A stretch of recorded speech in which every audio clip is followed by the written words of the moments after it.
Uh, Good afternoon, all, except those where it's morning. Welcome to the next FBAN Network webinar. Today we've got Simeon, Graham and Tim, who are going to give us just an oversight of the FBAN work they did in British Columbia, and hopefully begin us on a bit of a lessons learned process, see what we can come out of that. So thanks to Simeon for organising most of this, and I'll hand over to Simeon. Thanks, Mike.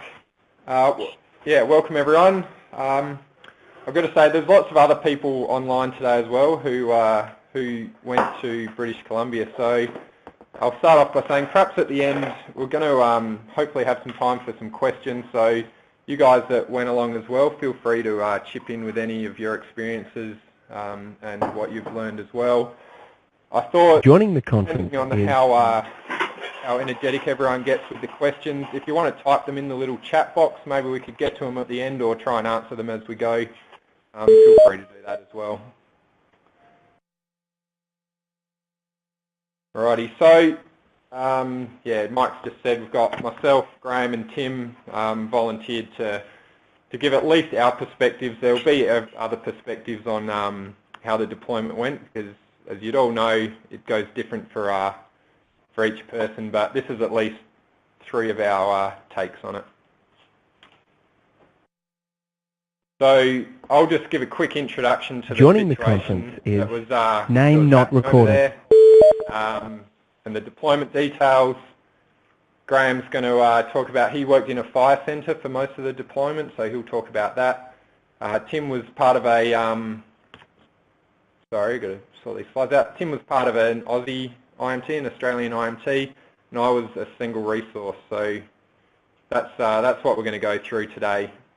So yeah, like I said, jump in with any questions in the chat box or save them up to the end, and we'll try and have a little bit of time to go through those as well. So I'm just going to have some pictures flicking through while I just sort of give you a bit of a background as to what was happening. So on July the 6th in 2017, fire began just west of 100 Mile House in British Columbia. And that marks the beginning of the 2017 British Columbia wildfires. The 2017 fire season is notable for three main reasons. First, it was the largest total area burnt in a fire season in recorded history. Secondly, it was the largest number of total evacuees in a fire season. And thirdly, it was the single largest fire recorded in British Columbia. More than 39,000 people were evacuated from their homes. That was when we were over. And there was reported 300 buildings damaged, but there was probably more than that by the time we left. Three of the fires were particularly notable in their size, and they were over 100,000 hectares. First, there was the Hanceville Fire, or the Risky Creek Fire, along Highway 20. That was around about, well, it was over 227,000 hectares. And someone who was there can jump in and correct me with the numbers if I get these wrong, but this is what I got. The Elephant Hill Fire, or the Ashcroft Fire, that was around about 192,000 hectares. And then there was what was called the NASCO complex, or it had a few different names, the Chilcolton complex. That started off as a whole series of different fires from around Quesnel, Chesapeake, and north of there as well. All those fires merged up around about August 18th, and they ended up being a continuous fire of 432,000 hectares. On July 7th, so the day after the first fires started, there was a provincial state of emergency declared. That was extended 4 times and finally finished on September 15th. It was the longest ever state of emergency in the province's history. So on July 18th, I think it was, the first deployment of Australian IMT and extra specialist resources were left for Vancouver.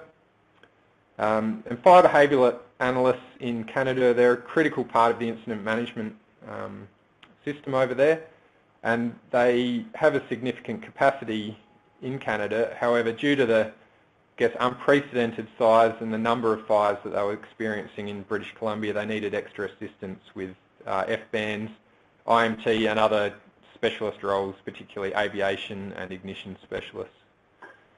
So us FBANs, we were deployed pretty far and wide across British Columbia, so you'll hear a few of those stories today. So Graham, if you're there,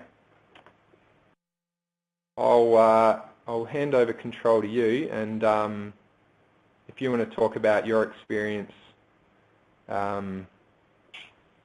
Okay, Simeon, can you hear me? Yeah, good. That's great. Thanks, Graham. Try and work out how to take control of these slides from here.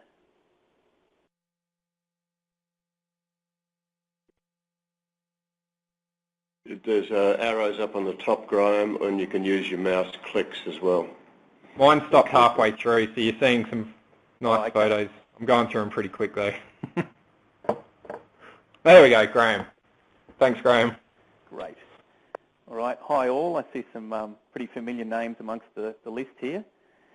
I'll see what I can get through for you here. I've just started off with a little image from the back of the Caribou Fire Centre here. The fire centre was impinged for 2 separate days, and the non-operational staff were evacuated from both the centre and from the city proper on 2 different occasions. So it was a pretty scary event for the locals. Thought I'd go through a bit of information on the Caribou Fire Centre proper. So it's predominantly an intermontane or plateau area, basically based between the coastal ranges and Caribou Mountains in the east, where it sort of terminates in the Wells Grey National Park. The land size is roughly the size or slightly bigger than Tassie, and probably about 1/10 of the population, so fairly sparse, sort of rural area. The weather patterns in the region, and particularly across the plateau, are heavily affected by the mountain ranges. So what you find is that the upward, westward slopes tend to be the wettest areas, and the drier areas are on the eastward slopes. I'll try and show an elevation of that in the next slide. So to give you a rough idea here, if you can see this red line fairly clearly, I've just done like a cross-section of the Caribou Centre from the coastal range over in the west, dropping down towards the Fraser Valley, towards the mid-centre, and then again heading up on the Quesnel Highlands and into the Caribou Mountains to the east.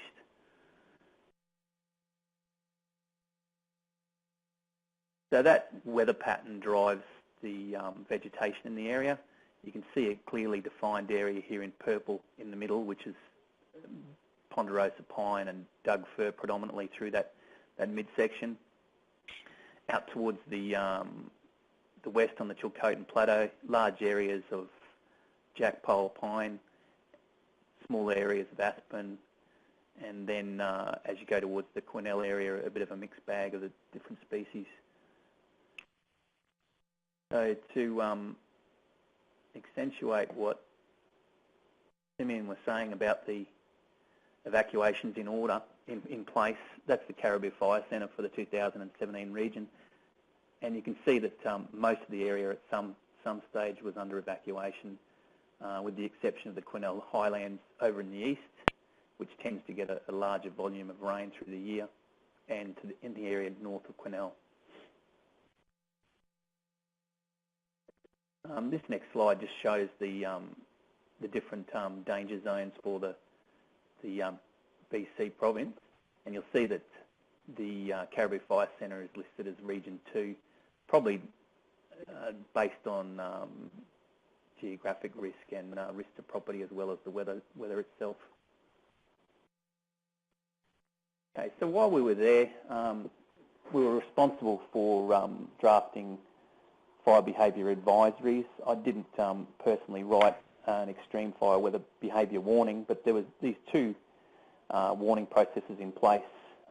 So the first one, the fire behaviour advisory, was issued at both regional level and at an incident control level for any fire intensity class 4 or above, with an intensity or potential intensity of 4,000 kilowatt metres. So I found during that time that it tended to overwarn, and I was a little bit dubious about issuing that on most days. It tended to be overwarning. The extreme fire behaviour warning was issued, or is issued for intensity class 4s with other triggers such as the passage of a cold front, significant changes in wind direction, and you can see the rest there. Graham, it's Greg, Graham. We seem to have had a lag without the slides changing, so we've now moved from a general map to one that's got some weather zones on it with yellow and red. You're still on that, are you? Okay. Yeah. Okay. So you'll need to click forward through the slides on the bar on the top. My little toolbar at the top, yep. Okay.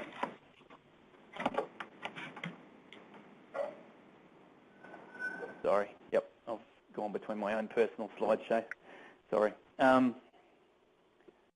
Okay, so the next couple of slides, it's just a bit of an observation and certainly not trying to be a Monday's expert, but we did see some events where you typically think that the natural breaks that are in place there would have held fire up, and this fire is the Soda Creek, what became known as the Soda Creek fire, which was to the west of the Williams Lake area.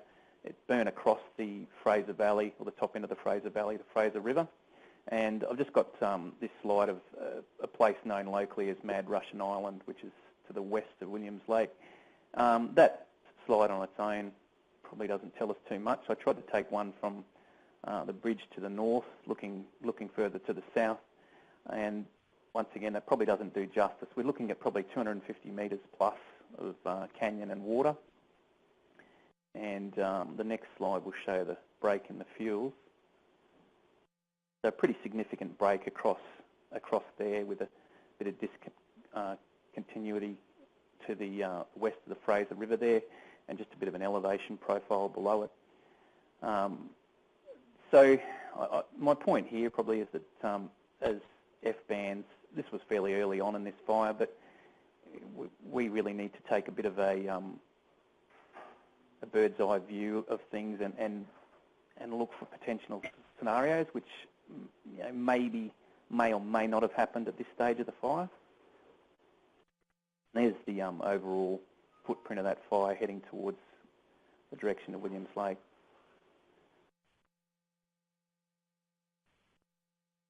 Okay, I just took a couple of slides directly from some of the briefing notes that we were given when we arrived, and these are some of the effects that I did notice at various fires that I was looking at. Probably textbook stuff from the original fire behaviour course.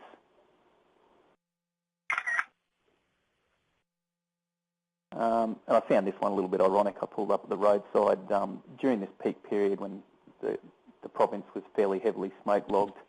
This next image will show how much smoke logging there was at that particular time. Fairly dramatic.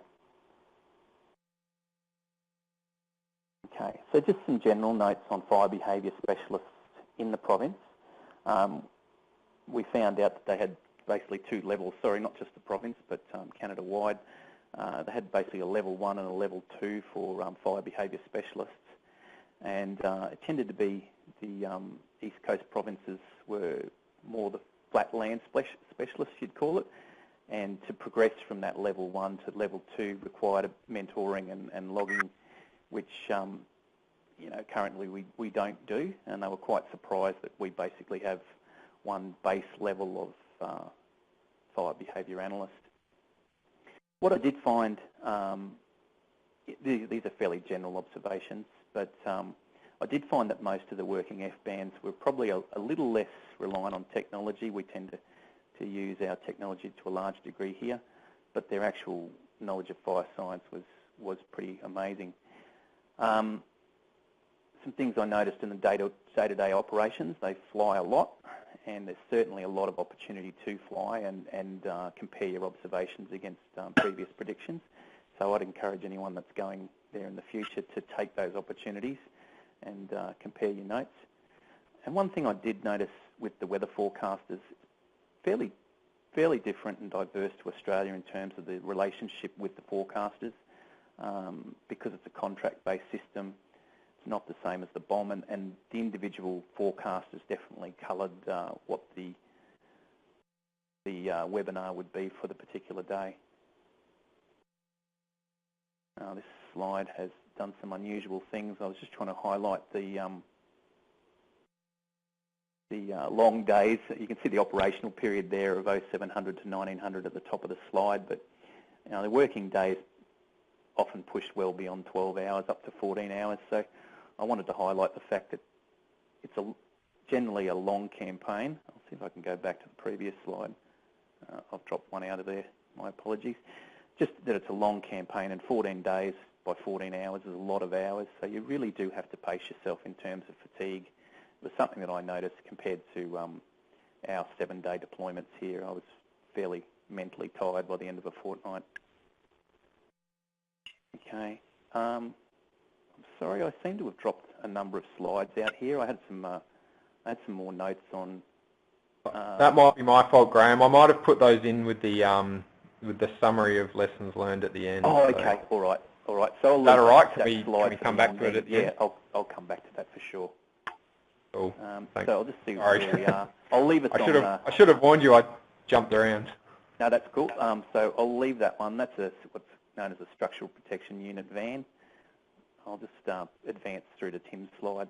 And thank you for listening. Do you want to leave questions till the end, or just as written form, Sim?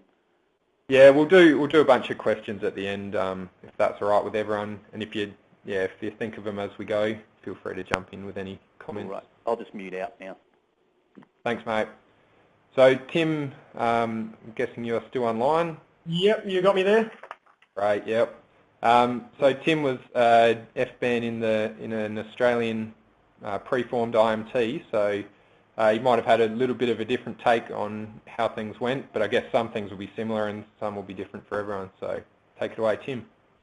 Yeah, so for me, I was deployed as part of a 12-member southern state, so we had people from Western Australia, South Australia, Victoria and Tasmania deployed as a composite IMT. We had a mix of agencies within that, and even though we were an Australian IMT, which was advantageous, I guess, in the sense that we were all talking the same sort of lingo, none of us had met prior to the deployment, so it was kind of a new experience for us, even though it was all Australians within the IMT itself. Just the photo there, that was our initial training, so we did essentially 2 days training at the police training complex there in Chilliwack, which gave some fairly generic briefings. So that was not just our FBANs, it was all the other people that have been deployed, so the 50 people that have been deployed from across Australia, talking about systems within Canada, so things like using their radio network, driving policies. There was a lot on the fuel types and the pine beetle kill that had occurred, which I'll cover a bit later in some of the other presentations. But it was fairly generic training, nothing specific to FBAN role, but gave you an introduction to in-country systems, I suppose. Next photo slide there is just showing the issuing of equipment. So again, this was at Chilliwack. Things were reasonably stretched in terms of getting hold of stuff, as you can imagine. With a major event like that, trying to find sufficient gear for everybody who's involved. When you're bringing people in from international type deployments, trying to gear people correctly is a bit of a challenge. For us as FBANs, making sure that we got things that was kind of essential to our role. So things like making sure we had a weather kit and a compass was pretty vital, as well as just getting generic protective equipment and those sorts of things provided. This is a photo of one of the fireline vehicles that was used there. So within Canada, these are called trucks, not utes, and pretty much everything that goes onto the fireline is a truck. So we were issued trucks to travel around Canada on, so they're all pretty spacious and certainly makes life easier in terms of fitting in lots of gear. I guess the downside is we're not used to driving vehicles of that size commonly in Australia for general transport.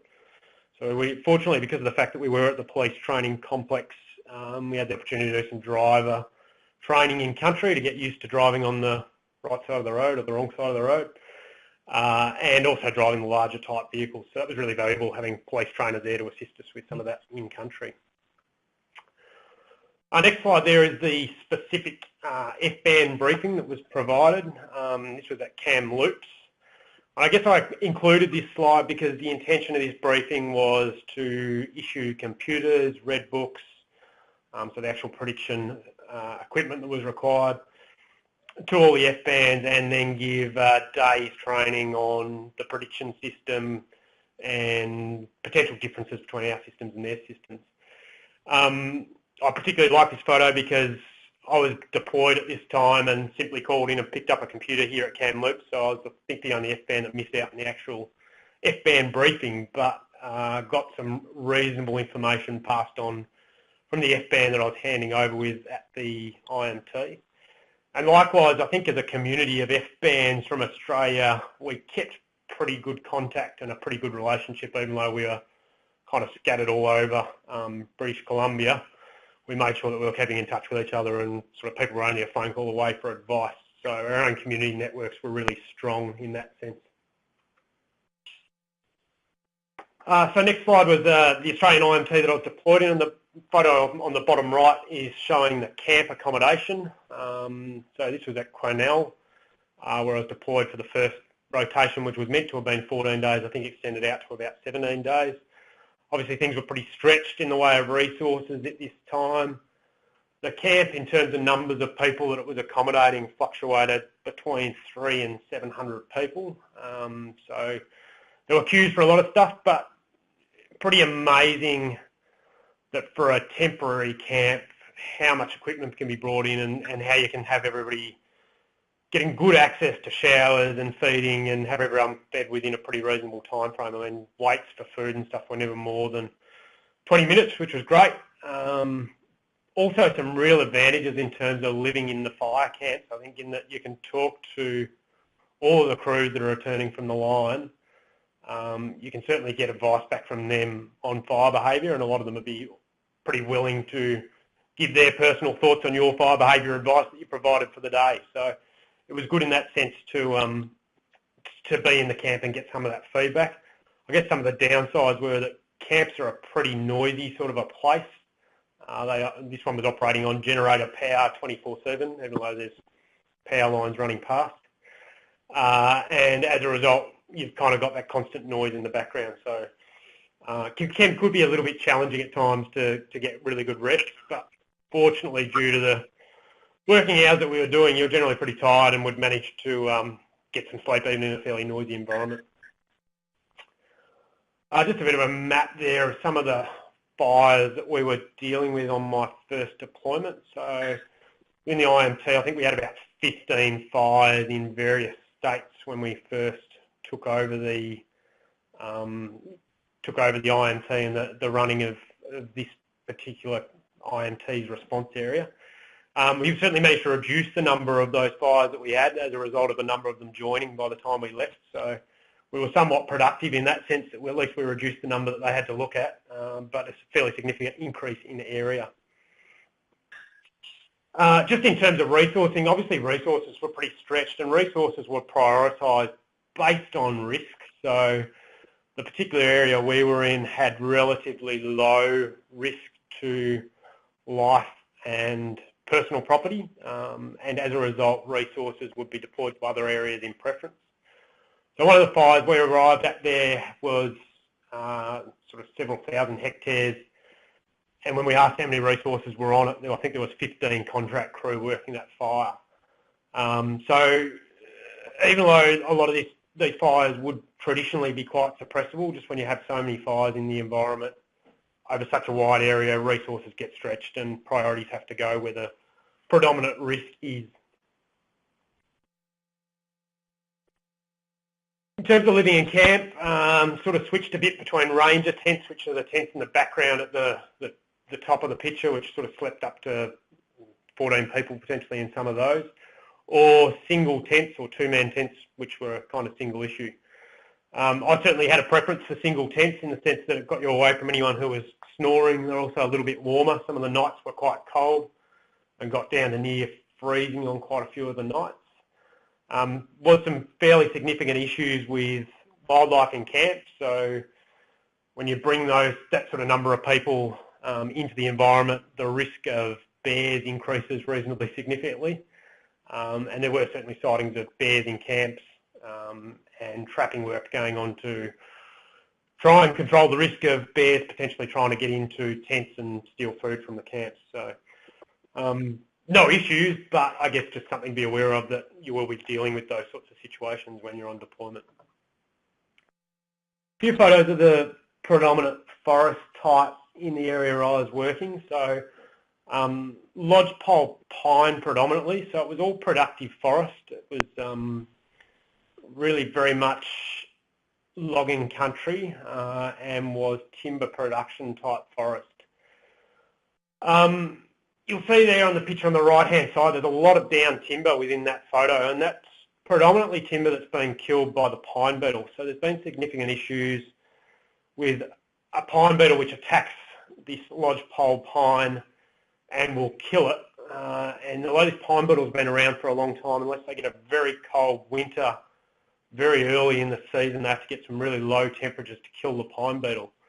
And given that we've had several years within Canada where the temperature hasn't fallen cold enough early enough, pine beetle has managed to kill large areas of this lodgepole pine. So there's a lot of heavy down timber. The photo on the top left-hand side is from a previous fire and has been actually commercially replanted. So this planted lodgepole pine. But it's a very different fuel type to what it would have been had the pine beetle not killed this forest. So it certainly creates a lot of issues that traditionally they wouldn't have seen in Canada. So things that we wouldn't expect in terms of both spotting quantity and spotting distance, where we have dead standing lodgepole pine, large chunks of bark can flake off and potentially be lost and carried distances. So spotting became much more of a consideration than it traditionally would be within those pine forest types.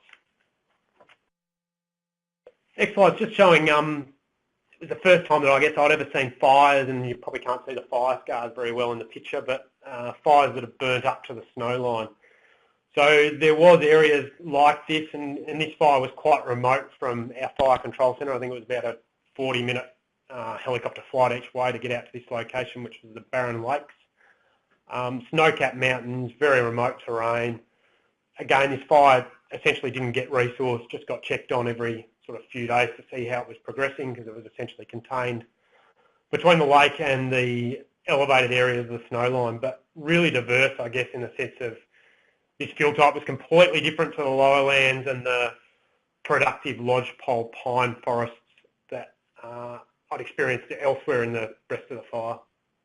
Also some pretty spectacular scenery and some pretty spectacular country to get the opportunity to see from the air, because not many people would get out there and see this part of the world. So great opportunity in that sense too.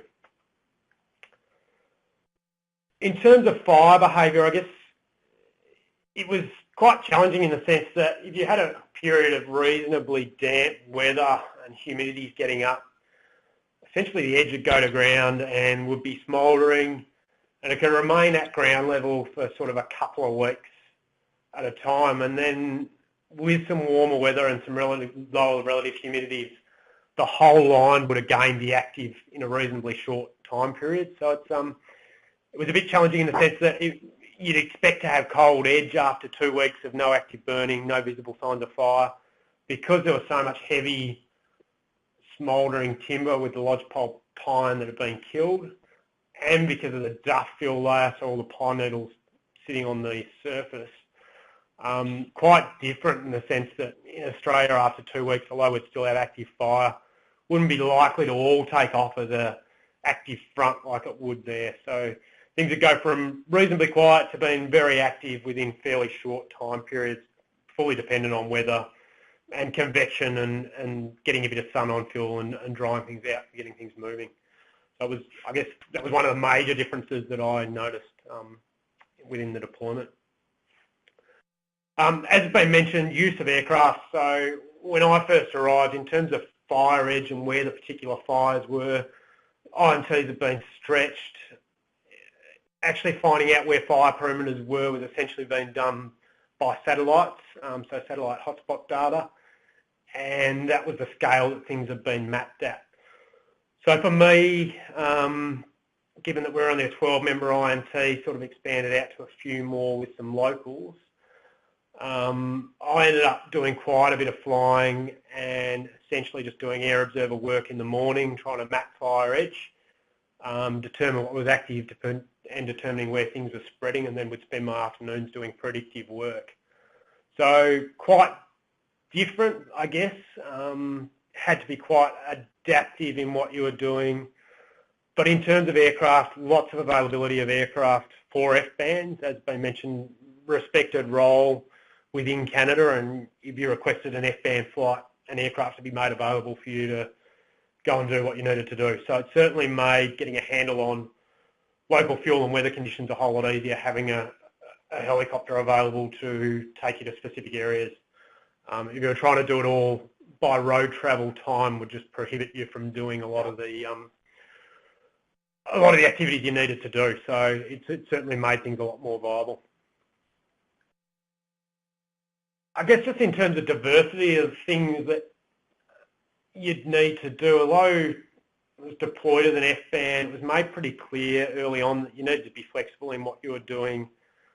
You needed to accept the fact that you might be assisting in doing other roles. And I mean, I did all sorts of things in terms of assisting with loading of helicopters, loading fuel, different bits and pieces that were going on. You'd end up out in the fire line, they'd be short of something. So you kind of lend a hand where you could and just be part of, I guess, that team on the fire ground. So even though you were in that FBAN role, lots of other things to assist with. Photo on the right showing a weather station, and this particular weather station ended up being burned over by the fire. So this is doing some prep works prior to the fire arriving and determining whether or not the weather station was defendable and whether or not the readings we were getting were still valid. Photo on the bottom right is just showing an FBAN briefing within the IMT. At Quesnel, I guess I had the opportunity to report on the highest temperature ever recorded in Quesnel, and it was 33 degrees, which is quite different to home, but 33 degrees was the highest temperature that ever recorded within the Quesnel area. So we're certainly getting some extremes of weather. Just in terms of weather, you really need to reset your thinking from where we sit at home. When we are talking about wind speeds of 25 or 30 kilometres an hour, while I'd be traditionally thinking quite low wind speeds, within Canada, 25 or 30 kilometres an hour in BC is considered quite strong winds. So it took a bit of a rejig of what you know and rethinking how we essentially use that background knowledge and rejig that to the local environment. Next slide showing a manual spread prediction. So although we had access to predictive models like Prometheus was available to us, we couldn't get access to all the underlying data layers, so we couldn't run stuff individually at an IMT level. It had to be done at a regional level. As a result, I was doing lots of manual predictions. So things like this were completed on a printed map on the floor of a mobile IMT trailer at, I think, 10 o'clock at night with coloured texters, using the red book, using spread prediction models on the computer or spread prediction rates on the computer. But I guess still quite effective in terms of communicating the message about potential fire spread over the next several hours or days. Given the amount of edge we had and the quantity of fire we had in the landscape, ended up switching a bit more away from doing predictive mapping to actually producing some time to impact charts.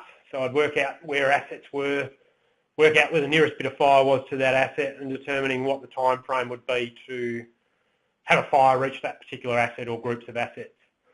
So that ended up being a lot more effective, because then I could just update the day's weather and fire behaviour forecast, work out what the rates of spread were for the different fuel types, plug that into the spreadsheet, and meant that it was automatically updated rather than having to redo predictive maps. So that certainly sped up the process for me.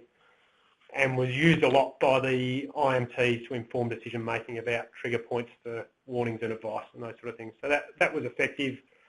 But yeah, certainly doing the manual predictions was great in communicating the message and describing the potential fire behaviour for the next few days.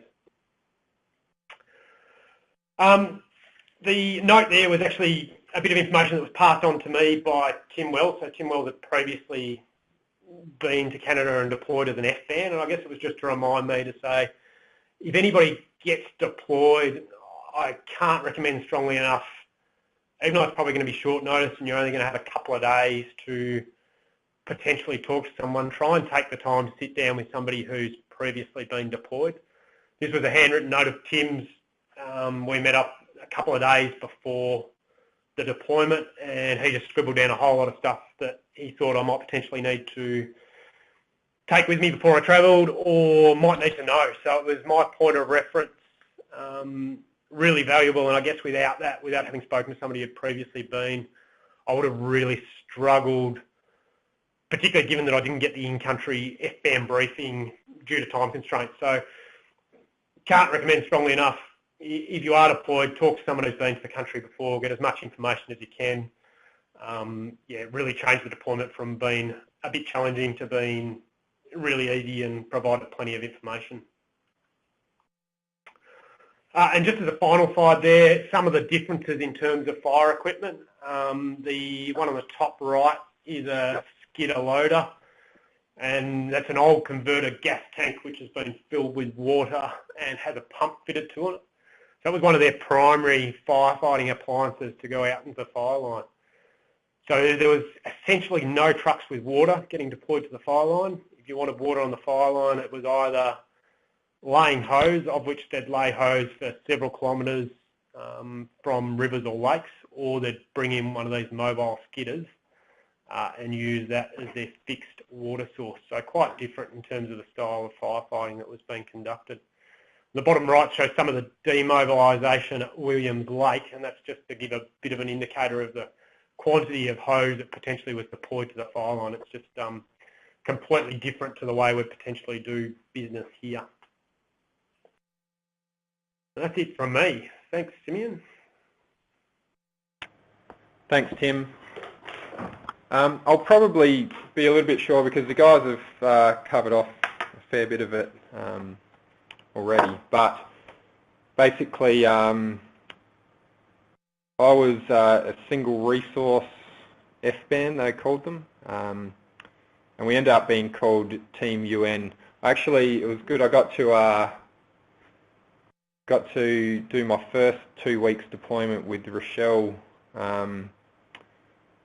Richards from Tasmania. There she is, and so that was kind of helpful in that we could bounce ideas off each other, you know, complain about how much better Australian systems were and how crap the weather stations were and that kind of thing. So it was good in that respect, and we also were able to, you know, learn the system together and get the hang of it. So the IMTs, Tim kind of mentioned it, they were just a trailer, like a semi-trailer with an office inside it, like an ATCO hut. And that's where we spent our time sitting at a computer when we weren't, like Tim had mentioned, out in the truck driving around or in the air having a look. The team, so I was sent to the Chilcolton Plateau, so Tim thought he was at the end of the line, but I was another step further along. So you can see Alexis Creek maybe in the middle there, and that big green blob, and we'll keep zooming in. And it says Chelanco Forks, but that's not really a place. It was Punsey, is where I ended up for actually for the whole 4 weeks after we had a 2-day break in the middle. And the thing was, we weren't even the last on the line, so we thought we were short on resources. There were people further down the line than us who were probably even getting less than we were. So there was a complex of fires. There was sort of 5 fires in this area. Some of them started off pretty small, but in the end, most of them had joined up, so it was just one one big happy fire.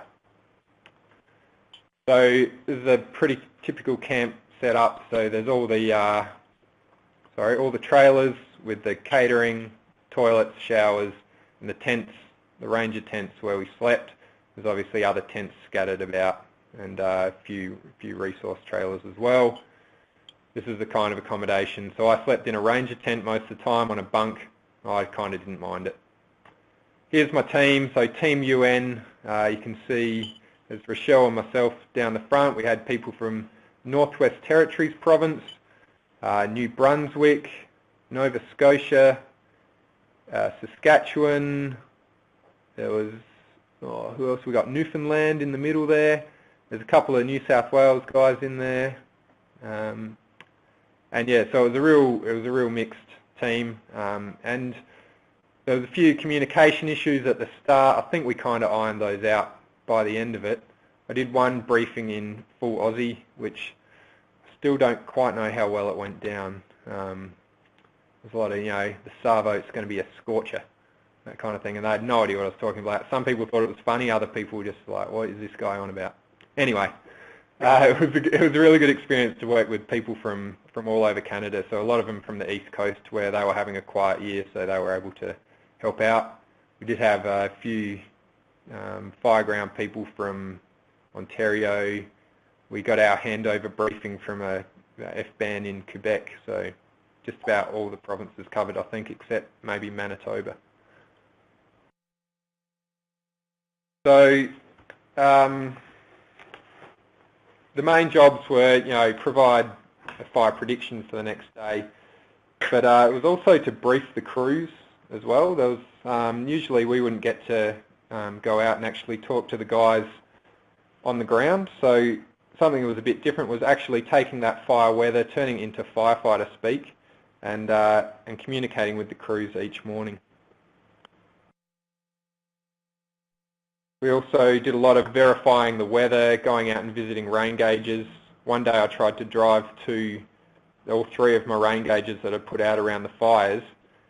Unfortunately, it took me a good part of the day, so after that they volunteered a helicopter to get around a bit quicker.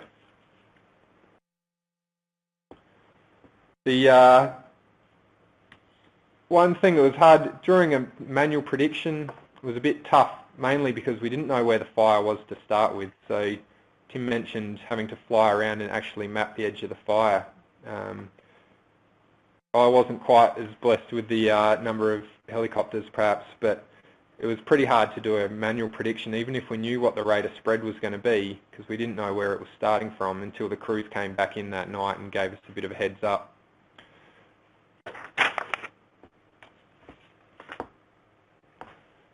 So, a couple of things. Hopefully you've got a picture of Christina and myself. Christina was running the 5 fires when we arrived. It was a bit of a different situation. She was basically writing the plan at night, then going out and being the ops officer and directing all the crews during the day. So she did a pretty amazing job, because we came in with an IMT of 15 people, and I'm not sure if we actually did any better job than she was doing on her own. This is Normand. He's actually the mayor of his town back in Quebec, and he gave Rochelle and I a handover briefing, and he's also able to explain what C3 and C5, which are the different fuel types, which model we should be using. There was a fair bit of, that one doesn't really have a model, so if you just take this model and halve the output, that's about right. So obviously it took us a little while to get our heads around that.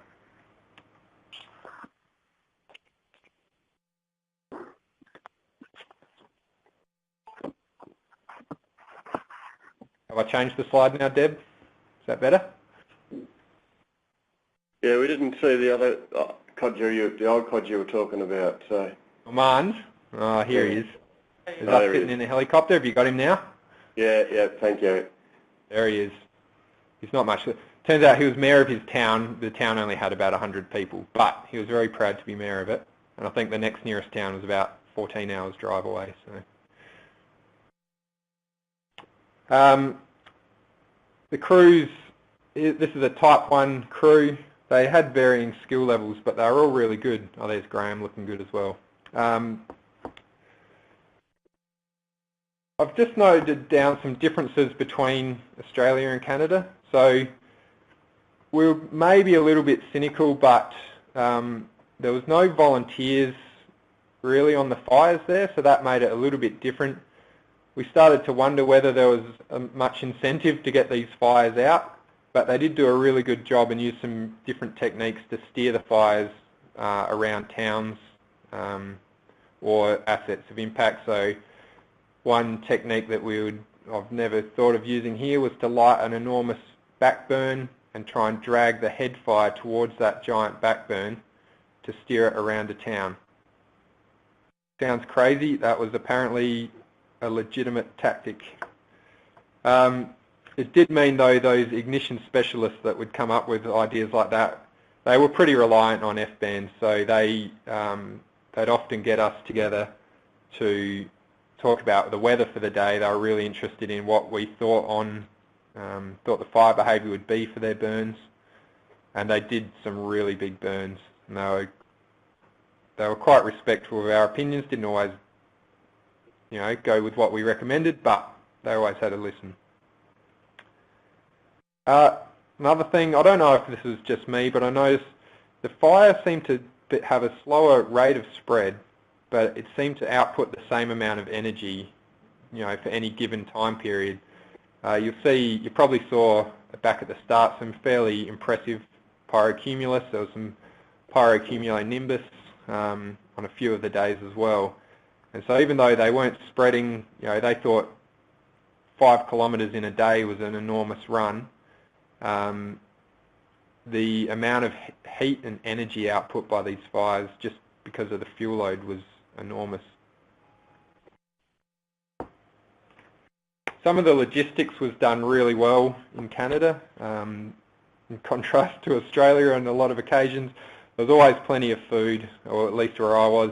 I think I had one of the best catered camps actually, and no one really complained too much about it, well, at least not in my earshot. It was really well disciplined camps in general. If anyone was misbehaved, they just got sent home. And the IMT just behaved the same as the crew, so we slept in the same accommodation, we ate the same food and did the same things, and probably did slightly longer days even.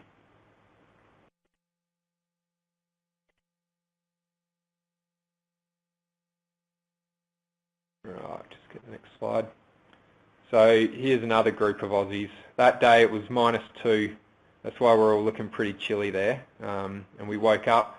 You'd think there would be a quiet day, but sure enough, by the afternoon the fire had poked up again, even though it was freezing overnight. There's a little bit of frost on the Australian flag, you can't quite see, but I think that was our second to last day, and we were pretty glad to be going home by that stage when it was that cold. So there was some pretty spectacular scenery around as well, as the other guys have mentioned. So that's kind of the only things I had to probably add. The idea of, I also got to work with the New Zealand crew as well. I don't know if we got any New Zealanders listening in, but they were a good bunch as well. Jamie, their FBAN, I got to do a handover with him, and the only problem was he stole all the New Zealand jokes and told them all before I got the chance, and then he wheeled out some really good ones about Aussies as well. But that was my only disappointment, was I didn't get to make all the New Zealand jokes because he did it for me. So that's all I had to kind of add. I think is this your slide, Graham or Tim? Yes, Tim, this is my slide. It looks like all those points are either covered by Tim or Tim Wells in his absence. There's a handwritten note talking about thickness charts, and the rest of that information I've pretty much covered off on, and Tim talked about being flexible and changing roles. So.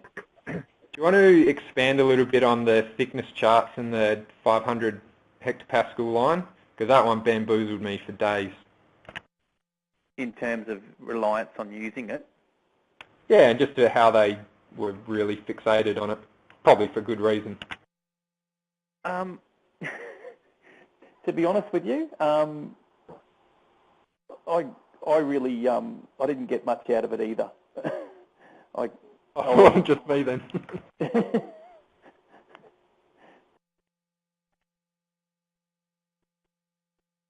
I'll push on to that next slide.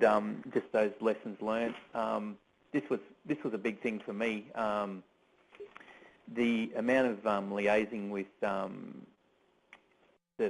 the First Nation communities, I was really impressed with the way they involve them in the firefighting efforts and use their resources. We actually had an industry, a logging industry person embedded within the IMT at the regional level, which meant that they could go and ask questions about recovering timber resources. And not being from that background, I was pretty impressed with the way that they had included that.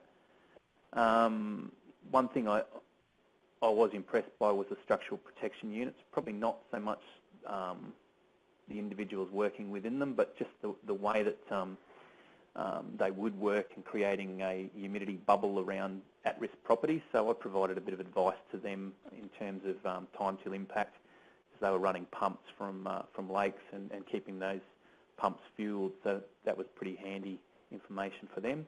And my major frustration was that last dot point about the reporting intervals of the remote stations.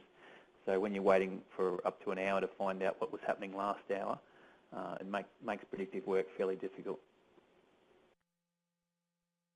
Yeah, I've got to agree with you on that one, Graham. I'll never complain about a bomb forecaster ever again. Okay, I don't think that's my slide. I think that's... I think this is Tim now, so... Yeah, that's me. Thanks, mate. Yeah, look, just to re-emphasise, I've already said it, but if you get deployed, talk to an FBAN who's been before. Like, it's just... it makes a difference between it being a really easy trip and being potentially difficult. Everyone said the same thing. Take on tasks that are outside of an FBAN role. The broader your skill set, I reckon the easier your deployment will be in that sense. Pack less in the way of clothing, particularly if you're going to be in an agency that requires you to wear uniform, of which I think most do. Uniform is what you pretty much live in for the time you're deployed. So I would have packed much less in the way of clothing. Within the camps, there's washing facilities. They've got really good systems of drop your clothes in and before you go to bed at night, and by the time you get up in the morning, everything's been washed, dried and folded. So it's a pretty impressive system that they've got within the camps to manage cleaning of stuff. So I would have packed less. I reckon being prepared to be pretty independent, so if you can go with everything that potentially you might need to do your FBAN role. Although I didn't have a need for it, having a computer with full admin rights meant that if I needed to use a system that I was used to using at home, I had the option of doing that. So things like getting onto ArcMap and using that to access their local fuel layers. Really easy if you've got your own machine and if you've got full admin access to it. Just in terms of also being flexible in the fact that within Canada, the FBAN role is seen as much more of a field role. For me, I had to be a little bit flexible and kind of walk the line between doing what was expected in Australia because I was an Australian IMT, but also filling a bit of that field role at times and providing advice to crews in the field. So take advantage of that. Yeah, I think that's probably about it for me.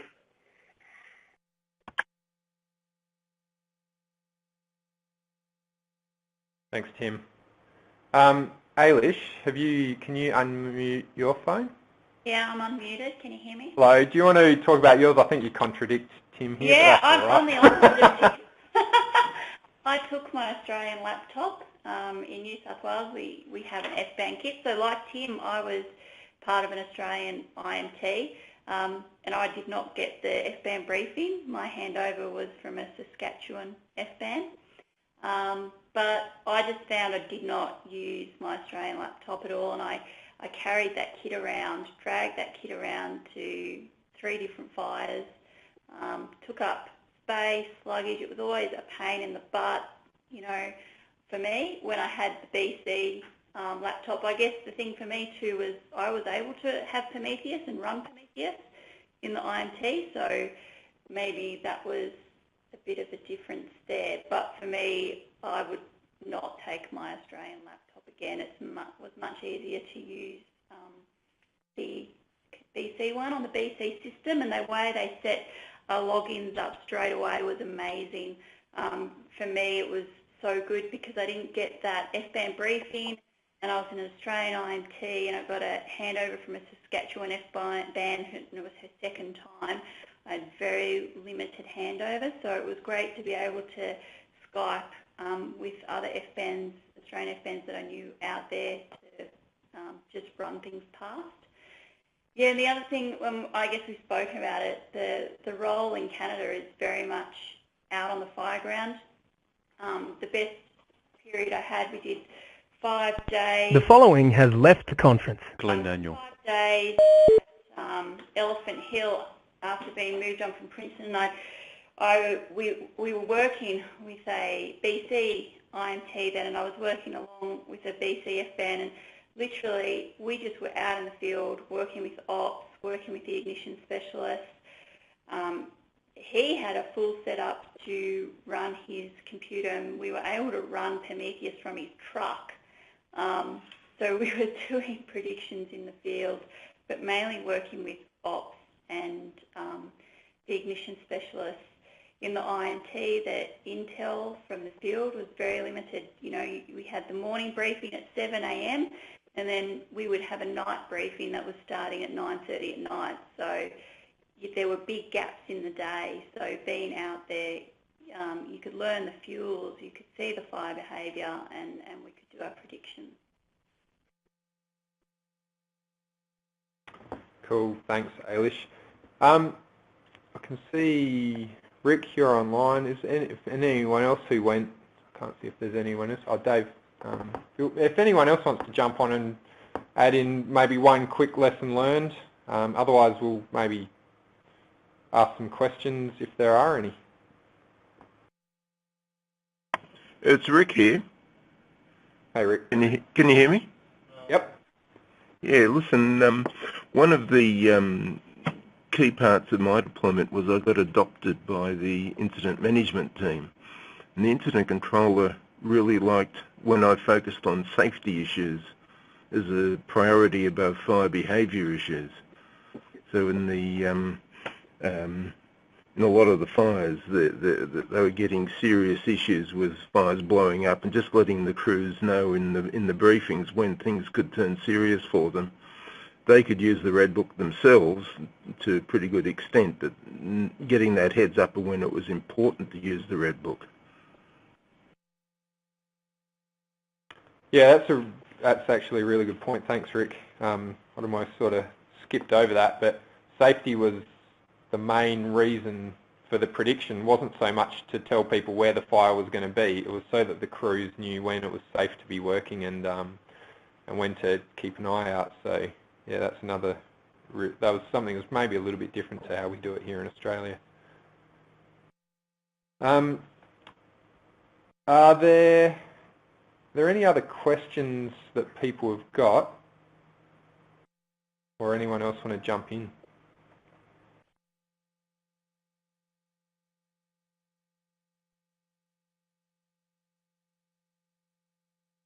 No, I'll take that silence as you thought it was a really great presentation. Thanks, everyone. Well, I might hand back over to Mike, if that's all right, Mike. Yep. Okay, so thanks, Simeon, Graham and Tim, and Alicia as well, and Rick. This has been recorded, so if you want to come back to it, you can. It'll be a couple of weeks before we get it back up on the website, but we will do that. What I'd also like to try and do, and it may take us a little while, is to collect the lessons learned from each of the FBANs and actually put them together in some sort of, not too long, just a couple of pages of points of things that they learnt, and that we can actually not lose that necessarily, because I think it's really important. Certainly Tim emphasised it, you know, just talking to someone armed him so well. So some of that pre-armed stuff would be quite useful for us, because I'm sure it's not the last time we we head over there. And the last point was if people, again, same message, if people have got ideas for future webinars, you should let me know, or let one of your senior FBANs who can get back in touch with me know. We're certainly trying to plan to have about another 6 across the next year. So more, if we get more topics, we can have more, but we'll run through about every 2 months if we can at this stage. And thanks for your attendance. And thanks for Greg and Deb for setting things up.